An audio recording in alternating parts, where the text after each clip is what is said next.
본 방송에서 제공하는 투자 정보는 투자 판단에 대한 조언입니다. 방송에서 제공하는 주식의 가치, 가격 상승 및 하락에 대해서는 방송사에서 보장하지 않습니다.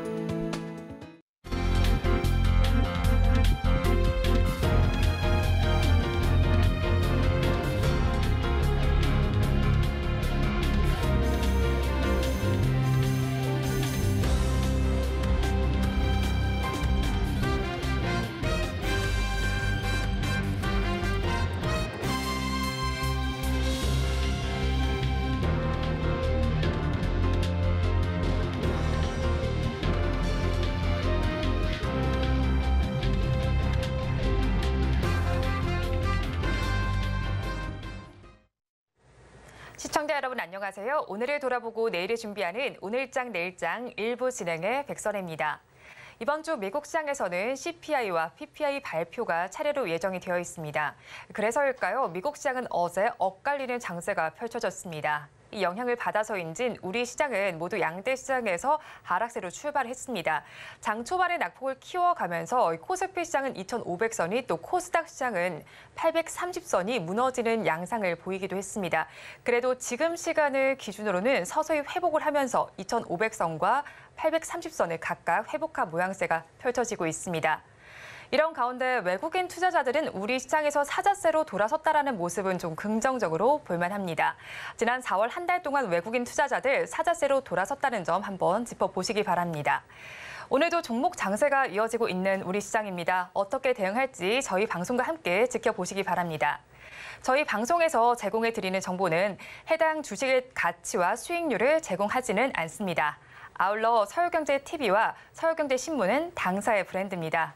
최근 당사를 사칭하는 피해 사례가 늘고 있으니 각별히 주의해 주시기 바랍니다. 또 저희 방송은 유튜브 라이브 스트리밍을 통해서도 진행되고 있습니다. 유튜브에서 서울경제TV라고 검색하시면 저희 방송과 함께 하실 수 있으니까요. 실시간으로 댓글도 많이 남겨주시기 바랍니다. 그러면 오늘장 내일장 일부 이 시각 보도본부로 본격적으로 시작해 보도록 하겠습니다. 오늘 앞서서 살펴보셨던 헤드라인 중에서 몇 가지를 심층적으로 다뤄볼 텐데요. 오늘은 보도국의 서지은 기자와 함께합니다. 어서 오세요. 네, 안녕하세요. 네, 오늘 첫 번째로 살펴볼 주제는 SG증권발 이슈입니다. SG증권발 이슈로 인해서 그간 하한가로 직행했던 종목들이 8개 정도가 있었죠. 이 하한가 종목들을 따라잡기 위한 개인 투자자들 나타나고 있다고 하는데 투자금이 얼마나 몰렸나요? 네, 개인 투자자들이 SG증권발 매물 폭락으로 급락했던 8개 종목을 3천억 원 넘게 사들인 것으로 나타났습니다. 한국거래소가 오늘 양정숙 의원실에 제출한 자료에 따르면 개인 투자자들은 사태 첫날인 지난달 24일부터 지난 4일까지 8개 종목을 약 3,323억 원 사들였습니다. 같은 기간 기관은 1,661억 원, 외국인은 1,719억 원을 각각 순매도한 것과 대조적입니다. 그렇다면 이게 저가 매수의 기회로 활용을 해보자라는 개인 투자자들의 심리다라고 볼 수도 있을 것 같은데 이렇게 개인 투자자들 매수에 나선 이유는 뭔가요? 네, 이들 종목이 폭락세를 거듭함에 따라 싸질 만큼 싸졌다고 인식한 개인 투자자들이 반등에 베팅한 것으로 분석됩니다. 여기에 반대 매매를 통해 신용거래 물량이 일부 청산된 점도 개미들의 투자 심리를 자극한 것으로 보입니다.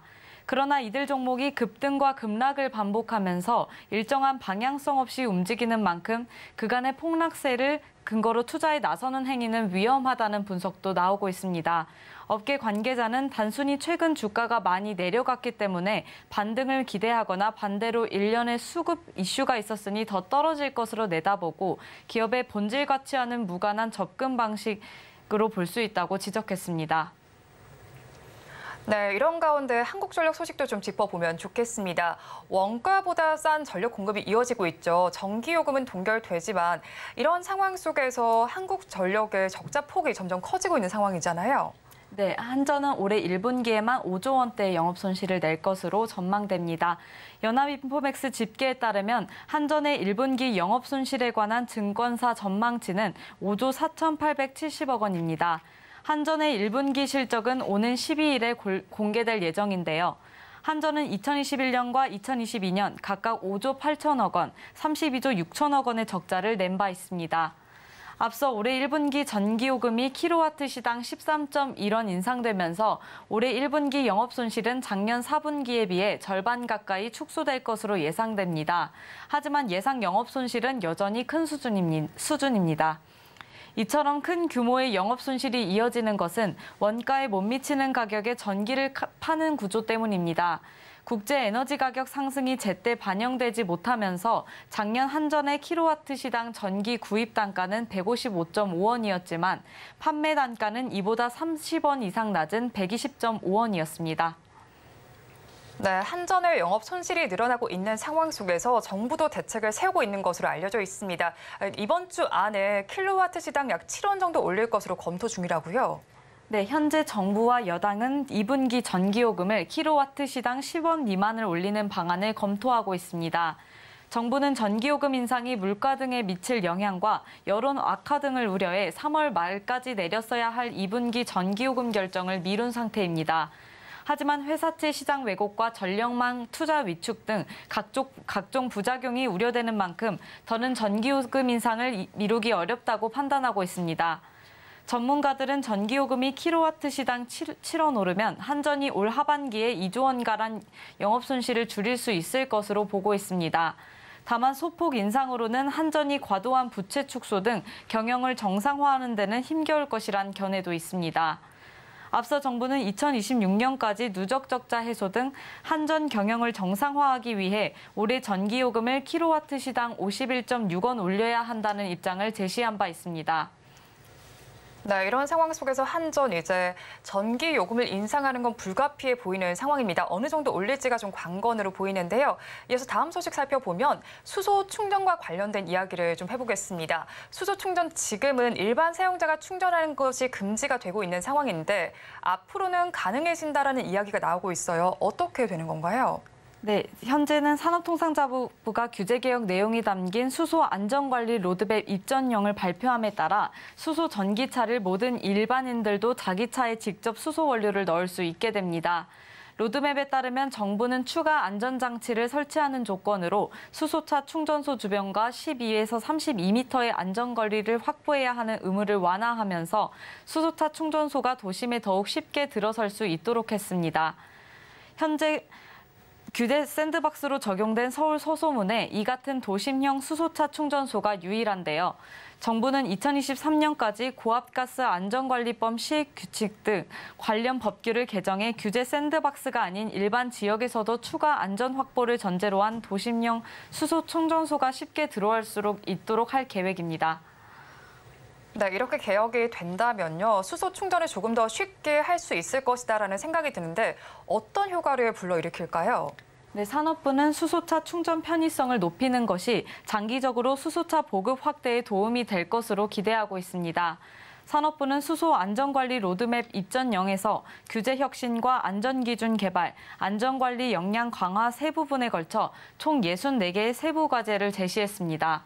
산업부 관계자는 로드맵을 통해 수소 신산업 특징을 맞게 규제를 개선해 기업들이 활발히 수소 사업을 추진할 수 있도록 하겠다며 대한민국이 수소 산업 선도 국가로 도약할 수 있도록 노력할 것이라고 밝혔습니다.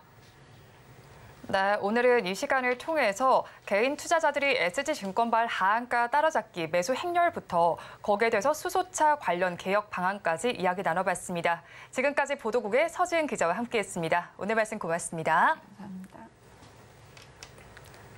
지금 이 시각에서는 어떤 공시에 주목을 해보면 좋을지 오후장 스피드 뉴스엔 공시 김혜영 캐스터가 준비하고 있습니다. 네, 스피드 뉴스엔 공시 김혜연입니다. 이 CPI 지수 발표를 앞두고 오늘 우리 시장은 다소 제한적인 움직임 나타나고 있습니다. 개장 전에는 이 경계 심리로 인해서 각 기업의 실적과 미국 AI 관련한 종목들의 차별화된 움직임이 나타날 것으로 전망이 됐었는데요. 오늘 우리 시장 살펴보면 실적 턴어라운드 기대감에 조선주들 강한 모습이고요. 설탕값 인상 수혜주들 그리고 천연가스 도매 시장의 민간 개방과 관련한 종목들의 상승이 눈에 띄고 있습니다. 있습니다. 그럼 이 밖에 또 짚어볼 만한 기업들의 주요 공시와 뉴스는 어떤 내용 있는지 살펴보도록 하겠습니다. 네, 우선 첫 번째로 롯데렌탈 살펴보도록 하겠습니다. 기업들의 실적 공시가 이어지고 있죠. 롯데렌탈도 기업 이 실적 관련 공시가 나왔는데요. 1분기 연결 기준 매출액은 7,212억 원, 영업이익은 852억 원의 실적을 달성했다라고 합니다. 이는 전년 동기 대비 매출은 11.3%, 영업이익은 20.8% 증가한 수준이고요. 사상 최대 실적을 기록했다라고 합니다. 구체적으로 살펴보면 이 장단기 오토렌탈, 일반 렌탈, 중고차까지 전 사업부가 고른 성장세를 기록했다라는 분석이 나오고 있습니다. 렌터카 대당 매출 증가와 일반 렌탈 사업 포트폴리오 재편 효과가 1분기 호실적을 견인했다라는 평가가 나오고 있고요. 주가도 이 같은 호실적 공시와 함께 상승폭을 계속해서 확대하는 움직임 나타나고 있습니다. 네, 이어서 카카오페이도 살펴보도록 하겠습니다. 교보생명이 카카오페이 손해보험 인수를 검토 중이다라는 보도가 나왔었죠. 카카오페이 손보 인수를 위해서 실사를 진행하고 있고 양측은 지난해 말부터 인수를 위한 물밑 협상을 벌여온 것으로 전해졌다라는 보도가 나오게 되면서 사람들의 이목이 집중이 됐었는데요. 교보생명은 또 과거에 손보업에 진출했던 경험이 있었다 보니까 그 가능성에 무게가 실리는 분위기였습니다. 하지만 이에 카카오페이가 풍문 또는 보도에 대한 해명 공시를 통해서 결정된 사항이 없다라고 설명을 했습니다.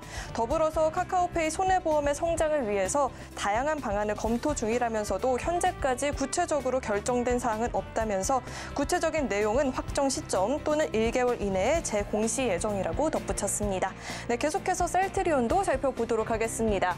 네, 오늘장 이 셀트리온 그룹주들이 동반 강세를 기록하고 있습니다.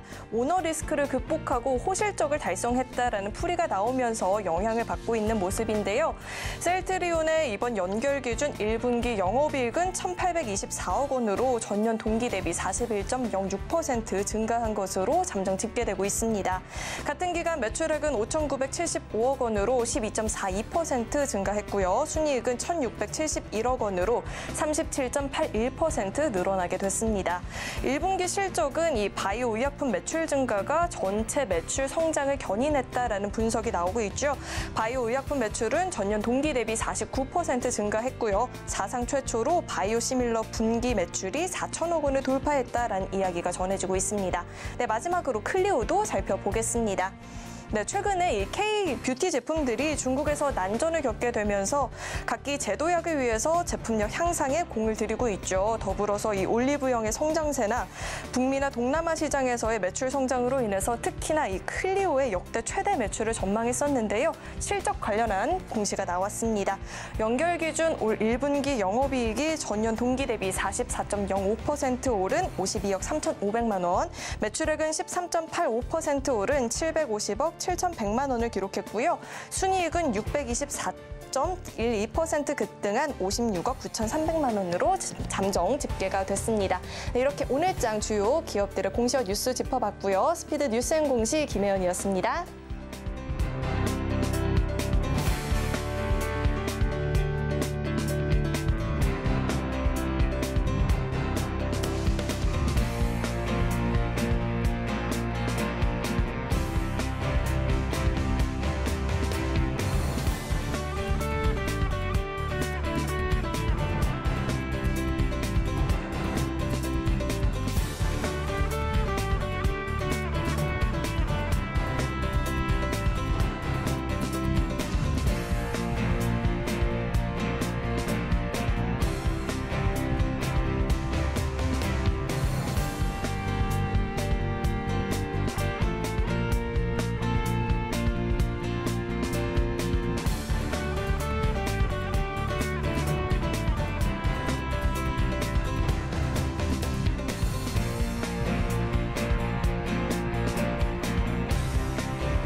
이 시각 시장을 주도하는 종목별 이슈는 무엇인지 전문가의 시각에 AI의 참견을 더하는 AI 상담소 시간입니다.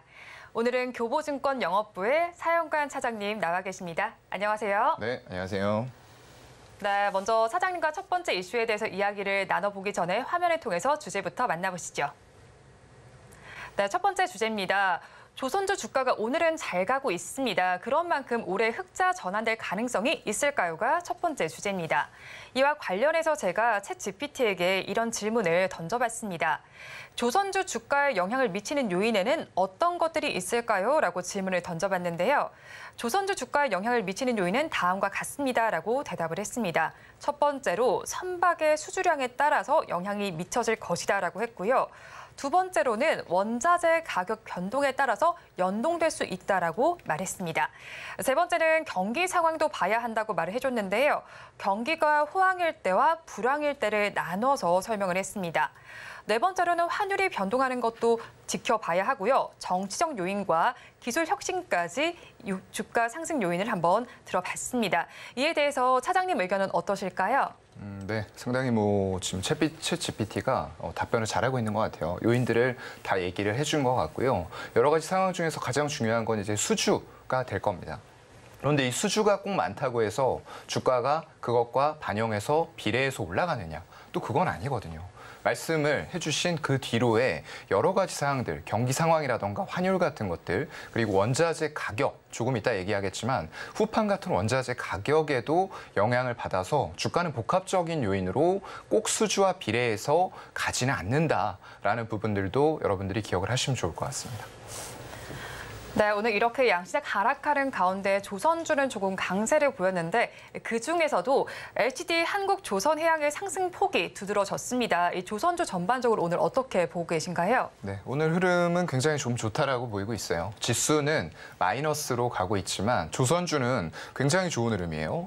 지금 대표적인 종목들을 좀 살펴보면요. 일단은 선박을 제조하는 곳들 살펴봤을 때 대우조선해양이 5%에 가까운 상승률. 하지만 이게 윗꼬리가 달리고 있죠. 아까는 더 많이 상승을 했다가 지금은 살짝 상승폭을 반납을 하고 있는 그런 상황이고요.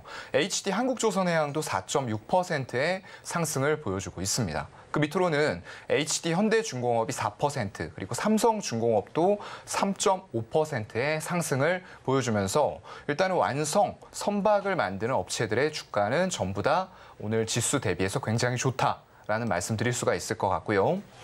조선기자재 쪽도 살펴보겠습니다. 일단은 성광밴드가 3.7%, 그리고 그 밑으로는 태광이 조금 상승률이 뒤처지긴 했어요. 현재 마이너스로 들어가 있는 상황인데 성광밴드와 태광 모두 다 이제 피팅 제품을 만드는 그런 회사들이기 때문에 조선 쪽과 밀접하게 관련이 있는 회사다라고 보시면 되고요. 그 밑으로는 화인베스틸이나 한라 IMS, 그리고 HSD 엔진까지 오늘 조선 기자재 쪽도 굉장히 좋은 흐름을 조선 3사와 더불어서 보여주고 있다라고 생각하시면 될 것 같습니다. 네, 이런 상황 속에서 오늘 시장에서 지수는 하락하고 있지만 조선주들 좀 전반적으로 기자재 주까지도 상승세가 조금 두드러지는 상황입니다.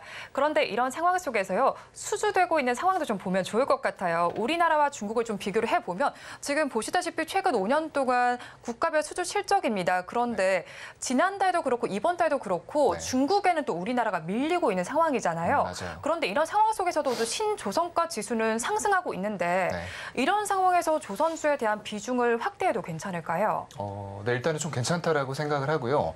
신조선가가 나오고 있는 선종이 어느 쪽인지, 그리고 우리가 수주량, 전체적인 절대 수치에서는 중국에게 밀렸지만 고부가가치 선박을 얼만큼 선별적으로 수주를 하고 있나, 이런 부분들도 굉장히 중요할 것 같아요. 그래서 4월 한 달만 놓고 보게 되면 전 세계 선박 발주량이 작년 동월 대비했을 때 62%가 급감했습니다.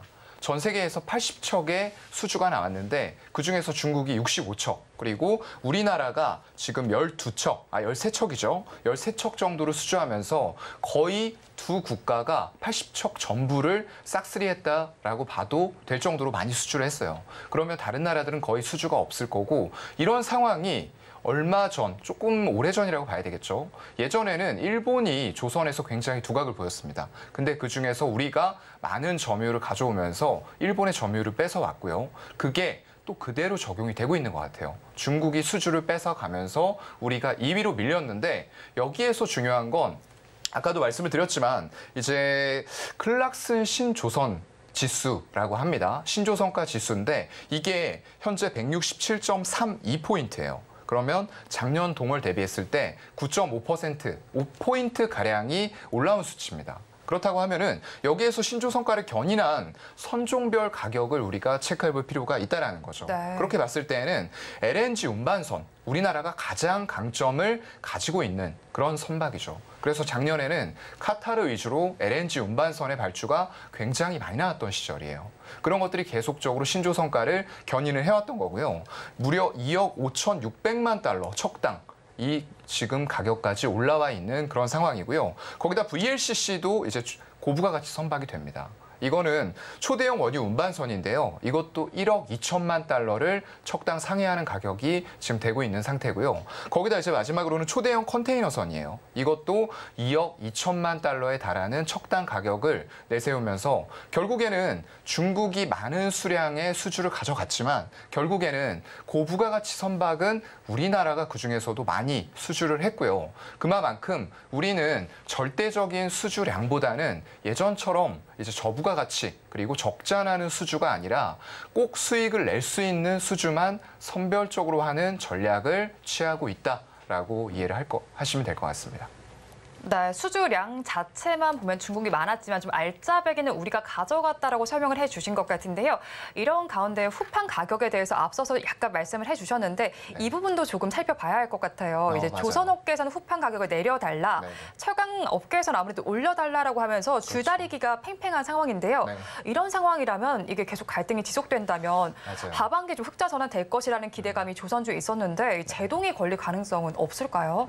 네, 일단 턴어라운드 한쪽이 있죠. HD 한국조선해양이나 이런 쪽들, 현대중공업이 먼저 작년에 턴어라운드를 빠르게 했습니다. 3분기 정도였죠. 그래서 그쪽에 집중을 해야 된다는 말씀을 드렸고 나머지 후발주자인 이제 삼성중공업 그리고 대우조선해양 이런 쪽들도 흑자로 돌아서야 되는 그런 상황이에요. 그런데 만약 이게 작년의 분위기였다라고 했을 때에는 철광석 가격이 굉장히 낮은 수준이었어요. 80달러대로 내려갔던 수준인데 이게 지금 지난달 마지막 주 기준으로 봤을 때 철광석 가격이 굉장히 많이 올라왔어요. 지금 105달러 수준까지 돌파를 했습니다.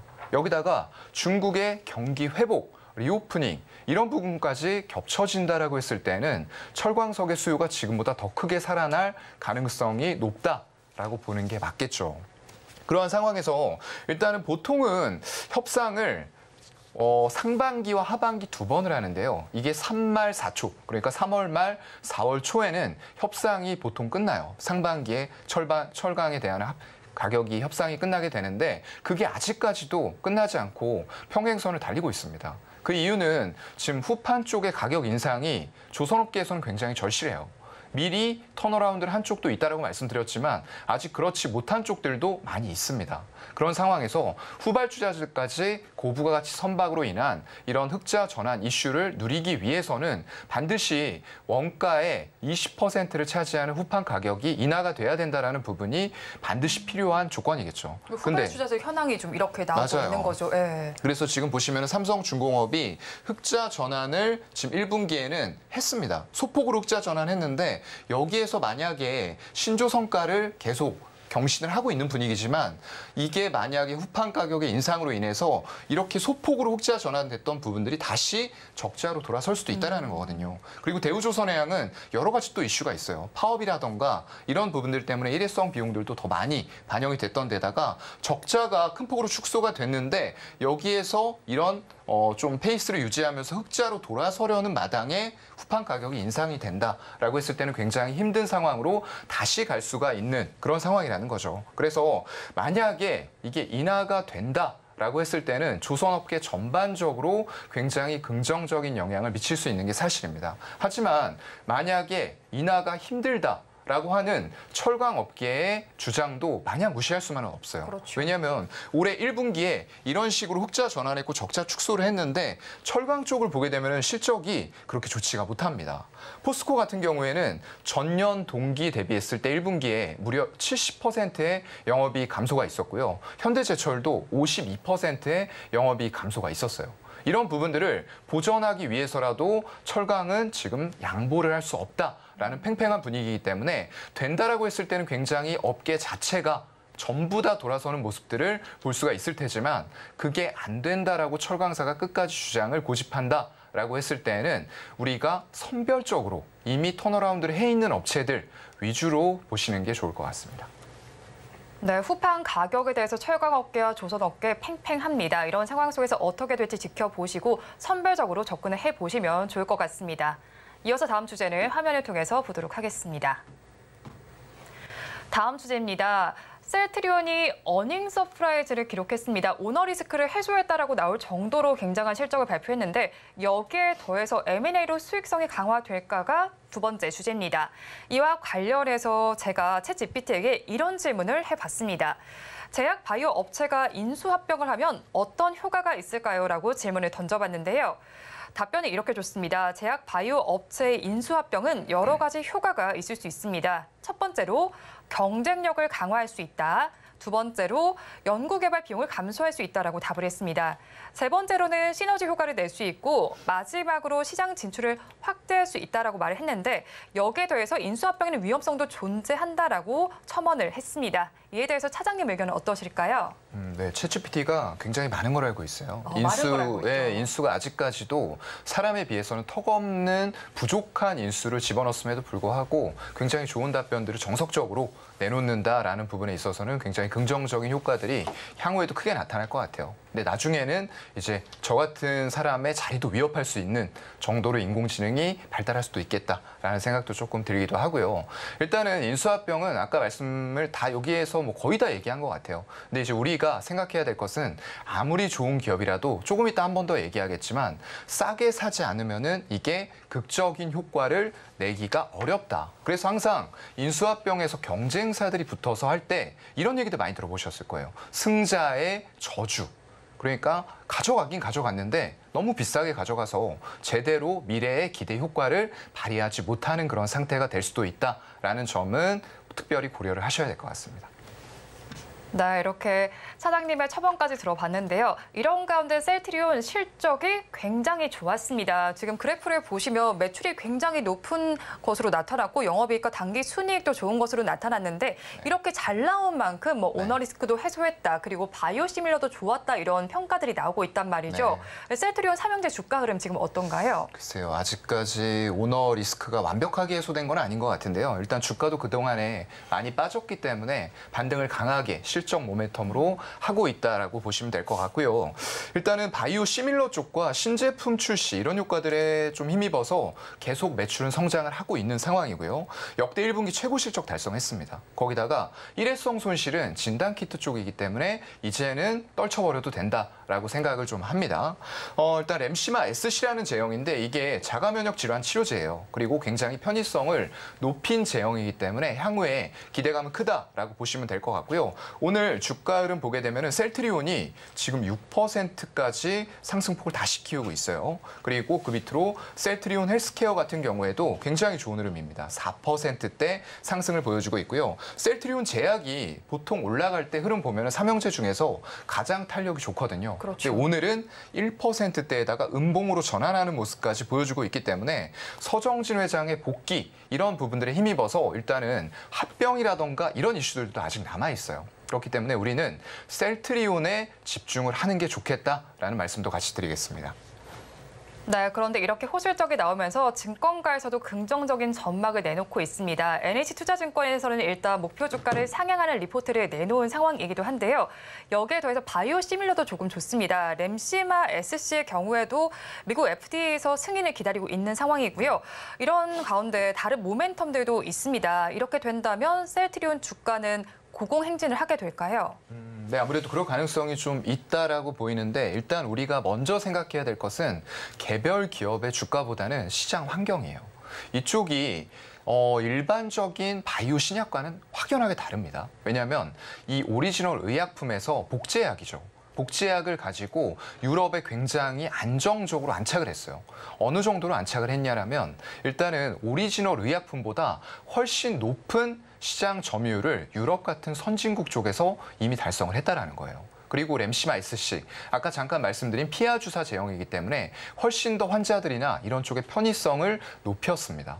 인슐린처럼 집에서 직접 본인이 주사를 해도 되는 그런 제형이거든요. 그렇다 보니까 이런 편의성 때문에 유럽에서는 당연히 점유율을 높여갈 거고요. 미국에서는 지금 FDA 승인 신청을 한 이후에 10월 정도 되면 윤곽이 드러날 거예요. 그럼 아마 허가가 난 이후에는 바로 판매로 돌입을 하게 될 텐데 그런 것들이 유럽도 물론 중요합니다. 하지만 우리가 세계 최대 바이오 의약품 시장은 어디죠? 미국입니다. 네. 그래서 미국에서의 성공 여부에 따라서 이 셀트리온의 주가가 그동안 실적을 굉장히 고르게 내왔음에도 불구하고 일단은 시장의 유동성 회수 분위기 때문에 상당히 힘들었어요. 그런데 지금 어떻죠? 연준 쪽에서는 일단은 금리를 인상하던 부분들을 멈출 수도 있다. 그리고 페드워치에 따르면은 7월에는 연준 쪽에서 오히려 0.25%의 금리 인하입니다. 인상 아니에요. 인하에 대해서 확률이 50% 이상으로 올라갔다라는 시장의 분위기를 반영을 이미 해주고 있단 말이죠. 그렇게 됐을 때에는 안전자산으로 이동을 해왔던 이미 갔었던 유동성들이 다시 한번 백머니 무브로 위험자산으로 돌아올 수 있다는 거예요. 그럴 때 어느 분야로 돈들이 들어가겠는가라는 생각을 했을 때에는 이런 쪽들로 돈이 유입이 될 수가 있다는 거죠. 거기다 아까 말씀드렸던 미국 쪽에서의 성공 가능성도 굉장히 높은 상태에서 연내에 5개 정도의 또 바이오시밀러 제품을 추가적으로 출시를 할 거예요. 이미 레퍼런스를 유럽이라던가 선진국 쪽에서 깔고 가고 있는 업체이기 때문에 추가적인 의약품의 시장 점유율도 빠르게 높아질 가능성이 굉장히 높다라는 거죠. 이런 것들을 바탕으로 했을 때에는 주가는 시장의 유동성을 바탕으로 해서 다시 한번 디밸류에이션을 받아왔던 주가가 다시 한번 높은 밸류에이션을 받을 수 있는 위치까지 올라갈 가능성이 있다라고 판단을 하고 있습니다. 네, 셀트리온에 대해서 조금 긍정적으로 전망을 해주셨습니다. 파이프라인도 굉장히 좋고 바이오시밀러 같은 경우에서도 유럽뿐만 아니라 미국 시장에서도 점유율을 높일 수 있겠다라고 말씀을 해주셨는데 기업의 인수와 관련된 이야기도 있습니다. 일단은 박스터 인터내셔널 관련해서는 네. 기업 인수에서 손을 떼기로 하긴 했습니다. 네. 그런 와중에 또 서정진 회장은 뭐 글로벌 기업 인수를 하겠다라는 입장을 밝힌 만큼 이런 기업 인수전에서 관전 포인트는 어떻게 봐야 할까요? 네, 일단은 회사에서 벌어놓은 돈이 굉장히 많아요. 그렇다고 하면은 이게 본인의 기술력이나 캐파만 가지고 안 될 때 가장 좋은 방법이 이미 그걸 이룩해 놓은 기업들을 그냥 돈으로 인수해 오면 되는 거거든요. 그만큼 빠르게. 왜냐하면 공장이라던가 이런 거 설립하는데 허가받고 하려면 굉장히 오랜 시간 걸립니다. 그래서 이런 부분에 있어서 M&A를 통해서 말씀하신 기업의 지분 그리고 바이오파마 솔루션 사업부를 인수해 오려고 했어요. 대략 추정가가 40억 달러 정도로 예상했는데 지금 사모펀드 쪽으로 결국은 낙찰이 됐거든요. 근데 42억 5천만 달러예요. 그러면은 우리 시장에서 예상했던 것보다 더 비싼 가격으로 가져갔어요.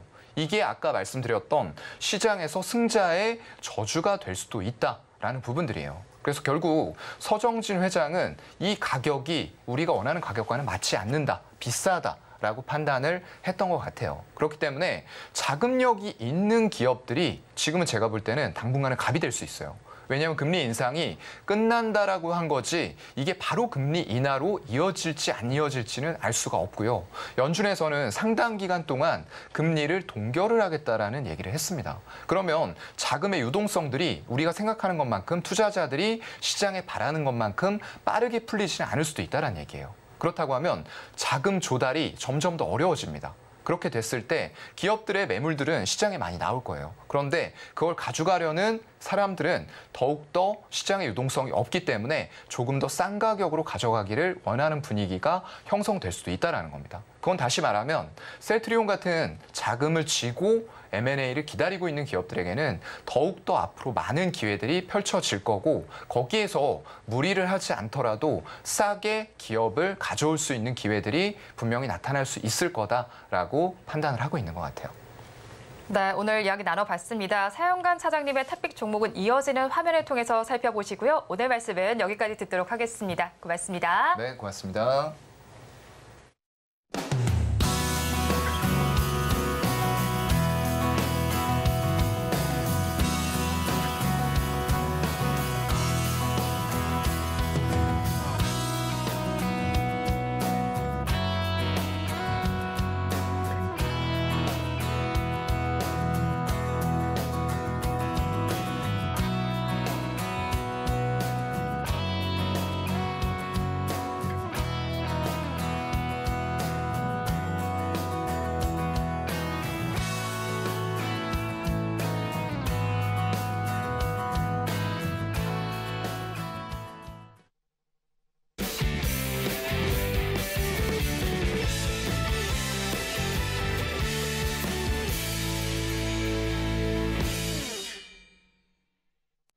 마켓리드의 시선으로 글로벌 경제와 산업 트렌드를 분석하고 이걸 수익으로까지 연결해보는 시간입니다. 고수의 선택. 오늘은 미중 경제산업연구소의 조용찬 소장님 나와 계십니다. 안녕하세요. 예, 안녕하십니까. 네, 오늘 고수의 시선으로 심층 분석해볼 주제는 화면을 통해서 만나보시죠. 네, 오늘의 주제입니다. 이번 주 수요일과 목요일에 CPI와 PPI가 발표하게 되죠. 이렇게 되면 증시가 또 한 번 휘청이게 될까요? 이렇게 되면서 관련 이슈를 중심으로 분석을 해보면 좋을 것 같은데요. 일단은 FOMC에서 연내 금리 인하에 대해서는 부정적인 견해를 좀 내놨다라고 볼 수 있을 것 같은데요. 그러면 수요일에 발표될 CPI가 하락하지 않는다면 연내 금리가 인하할 가능성은 조금 줄어든다라고 봐야 할까요? 네, 그렇게 보셔야 될 것 같은데요. 수요일 날 발표되는 소비자 물가 지수 같은 경우는 전년 같은 기간에 비해서 5%로 같을 것으로 보여집니다. 하지만 물가의 그 순간 풍속을 보여주는 전월 대비로는 2월 달이 플러스 0.1이었는데 이번에는 플러스 0.4로 다소 좀 빨라지는 그 느낌을 받을 것으로 보여집니다. 목요일 날 발표되는 코어 그 생산자 물가 지수 같은 경우에는 전월 대비 0.3% 그러니까 3월 달이 마이너스 0.1이었던 점을 비교해 보면 아무래도 조금씩 빨라지고는 있지만 연준이 금리를 인상할 정도는 되지는 않을 것으로 보여집니다. 물가가 조금씩 올라가는 것은 최근 들어와서 임금발 인플레이션이 이렇게 쉽게 떨어지질 않고 있고요. 여기에 신차를 비롯해서 상품 가격이 좀 다시 상승하는 모습, 또 에너지 가격도 올라가고 있기 때문에 그렇습니다.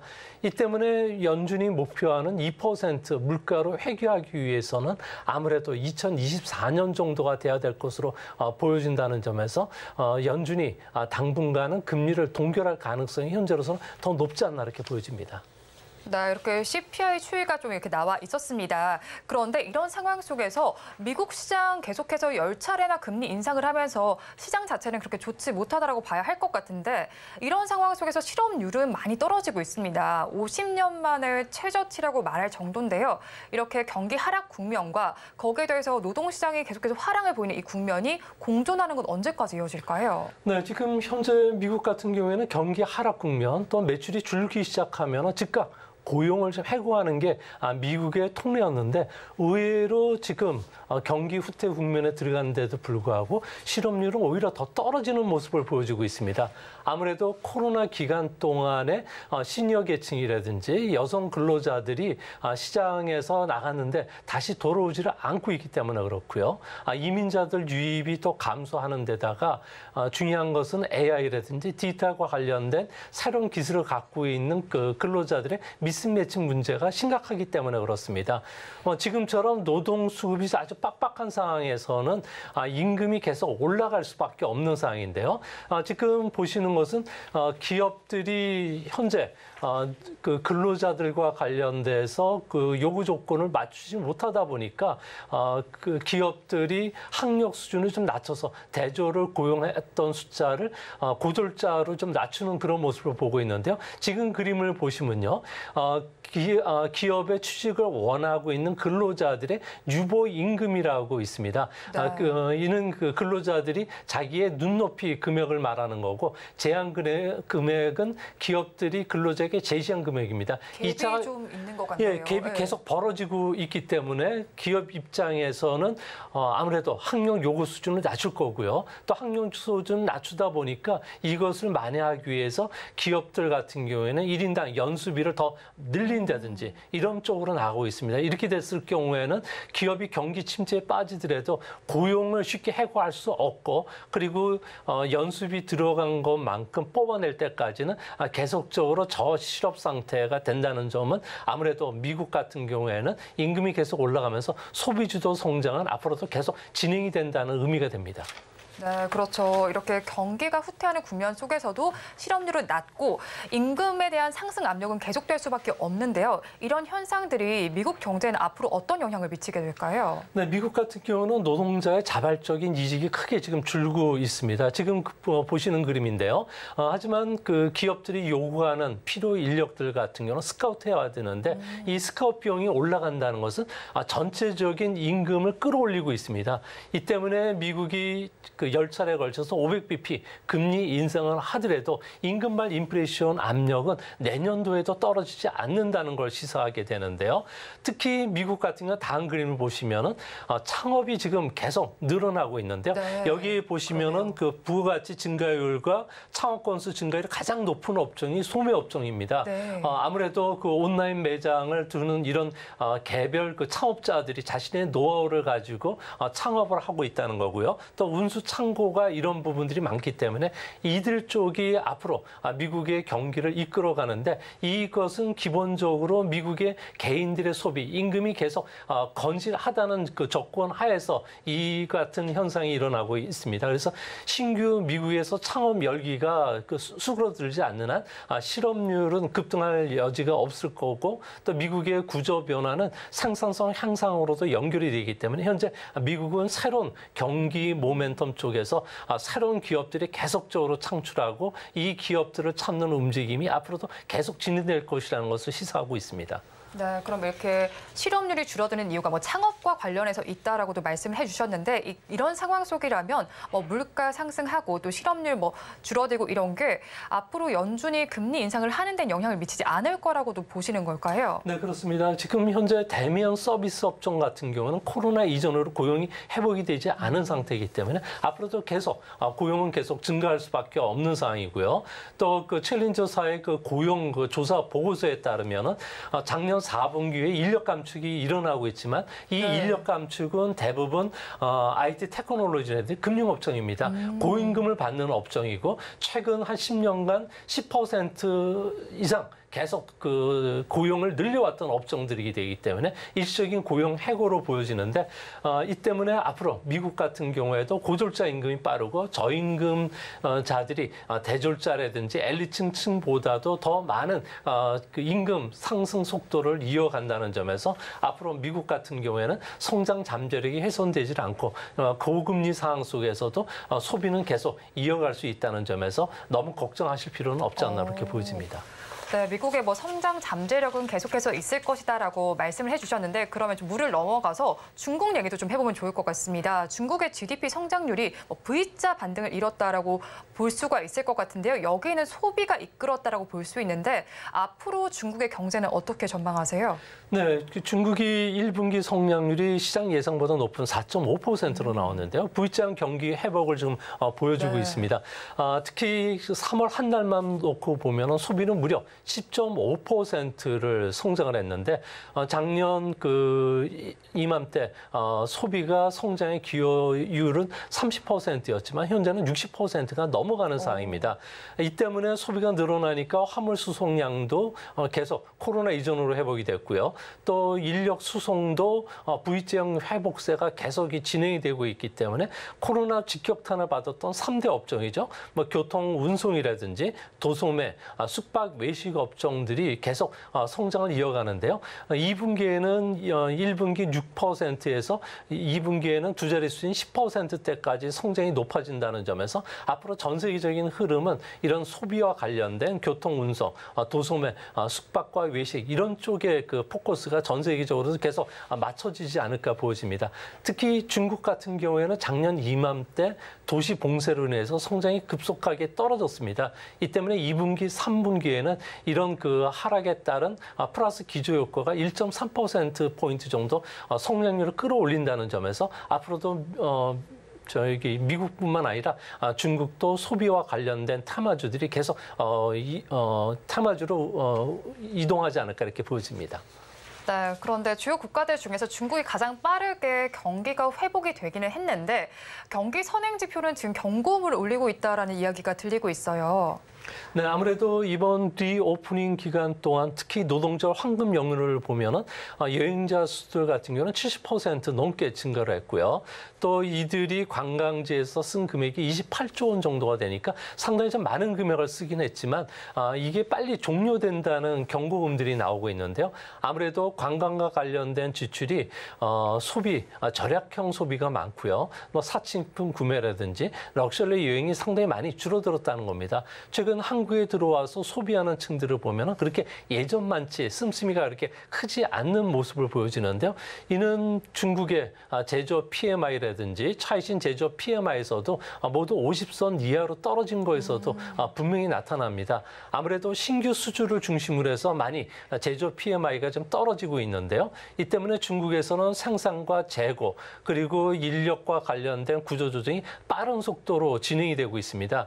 이로 인해서 중국 같은 경우에는 기업 환경이 조금씩 악화되면서 제조업 중심으로는 여전히 좀 불안하다는 점에서 뭐 중국도 소비 주도와 관련된 외식이라든지 이런 유통과 관련된 테마주들이 당분간 더 움직이지 않을까 보여집니다. 네, 그러면 조금 전에 분석을 해주셨는데 중국 정부가 이때까지는 내수 소비를 중심으로 이끌어 왔잖아요. 이런 성장이 조금 차질을 빚을 수 있을까요? 네, 아무래도 3월 한 달만 놓고 보면은 소매 판매 같은 경우에는 10.5% 상당히 빠른 속도로 진행이 됐고요. 2분기에도 이런 속도는 계속 진행이 될 것으로 보여집니다. 하지만 이런 그 소비 증가세를 보면은 주로 그 영향을 미친 게 보석이라든지 귀금속 부분에서 성장이 상당히 빨라지고 있는데요. 아무래도 그 미국의 그 뱅크런 사태뿐만 아니라 중국에서도 이런 뱅크런 사태들이 계속 일어날 수 있다는 이야기도 있고요. 또 정치적 불확실성 문제로 인해서 부자들 같은 경우에는 주식이라든지 저축보다는 아무래도 그 해외 주식을 투자한다든지 금이나 귀금속 같은 쪽에 생활형 그 저축 그 패턴들이 상당히 좀 강하게 일어나고 있습니다. 이로 인해서 소비들이 일어나지 않는 모습을 보여주면서 가계 저축 같은 경우는 1분기에만 무려 1,881조 원이나 좀 늘어나는 모습인데요. 이로 인해서 가전이나 자동차, 통신기기 쪽에 그 판매가 조금 줄어들고 있다고 합니다. 아무래도 중국이 인구가 감소가 시작이 되고요. 또 심각한 젊은 층들의 실업률 문제라든지 부동산 버블에 따른 후유증이 어느 정도 있다는 점에서 제조업과 관련된 부분들은 중국 비즈니스에서 아무래도 국내 증시에서도 테마주를 좀 부각하기는 조금 어렵지 않나 이렇게 보여집니다. 네, 그렇죠. 불안한 경제 상황 속에서 안전자산인 금의 사재기 현상이 나타나고 있습니다. 이런 현상이 지속된다면 금값이 사상 최고치를 찍을 수도 있을까요? 네, 현재 금 가격은 사상 최고치 찍은 다음에 현재 1트로이 온수당 2,029달러 정도 수준에 머물고 있는데요. 앞으로도 이 그 금 가격은 좀 더 계속 올라가지 않을까 보여집니다. 금 가격을 최근 결정하는 주요 지수는 인도나 중국 쪽에서 귀금속 수요들이 좀 폭발적으로 늘어나고 있고요. 중앙은행 같은 경우는 달러가치 하락에 따라서 금 보유를 늘리고 있는데 중국 같은 경우에도 3월까지 5개월간 120톤 정도를 매수를 했다고 합니다. 이 때문에 뭐 선물 시장에서는 내년 말까지 금은 2,160달러까지 올라갈 수 있다고 보고 있기 때문에 뭐 금과 관련된 국내의 그 테마주들 같은 경우에도 조금 더 올라갈 수 있지 않나 이렇게 보여집니다. 네. 이렇게 금값이 사상 최고치를 찍을 수 있을 것이라고 전망을 해주셨습니다. 관련해서 엘컴텍도 상승하는 기조를 보였으니까 함께 참고를 해보시면 좋겠습니다. 오늘 말씀은 여기까지 듣도록 하겠습니다. 지금까지 미중산업경제연구소 조용찬 소장님과 함께했습니다. 오늘 말씀 고맙습니다. 오늘장 내일장 1부도 마칠 시간이 됐습니다. 본 방송에서 제공해드리는 정보는 투자 판단에 대한 조언일 뿐 해당 주식의 가치와 수익률을 보장하지는 않습니다. 아울러 서울경제TV와 서울경제신문은 당사의 브랜드입니다. 최근 당사를 사칭하는 피해 사례가 늘고 있으니까요. 각별히 주의해 주시기 바랍니다. 저희는 더 많은 소식으로 2부로 돌아오도록 하겠습니다.